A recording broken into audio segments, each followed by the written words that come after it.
যাওয়ার পরে ওদের মনে হয় সম্পর্কটাই হারিয়ে গেছিল, মানে দলের মূল স্রোত থেকে। এটাই হয়তো হয়, কিন্তু এটা হওয়া উচিত নয়। এবার দেব আর কোয়েলকে তৃণমূল থেকে আজীবনের জন্য বহিষ্কার করে দিলেন মমতা বন্দ্যোপাধ্যায়। রাজ্যের রাজনীতিতে নজিরবিহীন ভূমিকম্প। ঘাটালের সাংসদ দেব এবং টলিউড কুইন কোয়েল মল্লিককে আজীবনের জন্য তৃণমূল কংগ্রেস থেকে বহিষ্কার করলেন মমতা বন্দ্যোপাধ্যায়। বিগত বেশ কিছু সময় ধরে দেবের গলায় অন্য সুর শোনা যাচ্ছিল, কিন্তু আজ তার রীতিমতো বিস্ফোরণের রূপ নেয়।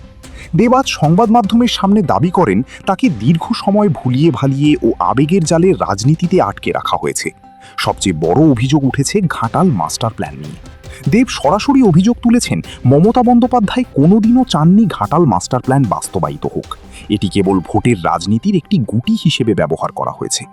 ঘাটালের মানুষের দীর্ঘদিনের এই দাবি পূরণ না হওয়ায় দায় সরাসরি দলনেত্রীর ওপর চাপানোয় রাজনৈতিক মহলে তীব্র চাঞ্চল্য সৃষ্টি হয়েছে। তৃণমূলের এই বিপদের সময় যেখানে কোয়েল মল্লিকের তার পাশে দাঁড়ানোর কথা, সেখানে কোয়েল মল্লিক নিজের আখের গুছিয়েছেন। কোয়েল মল্লিকের নিরাপত্তা নিয়ে প্রশ্ন উঠেছে। দলের এই চরম সংকটের মুহূর্তে কোয়েল মল্লিক নিজেকে সম্পূর্ণ গুটিয়ে নিয়েছেন। দলের একাংশের অভিযোগ, বিপদের সময় তিনি নিরাপদ দূরত্ব বজায় রেখেছেন।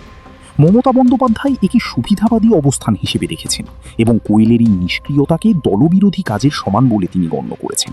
মমতা বন্দ্যোপাধ্যায় স্পষ্ট করে দিয়েছেন যে দলে থেকে দলের ক্ষতি করা বরদাস্ত করা হবে না।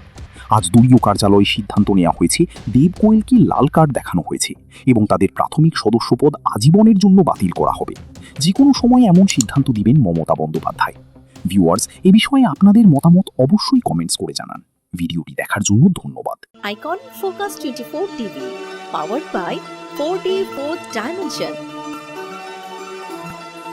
আমাদের চ্যানেলটি সাবস্ক্রাইব করে আমাদের সাথে থাকুন।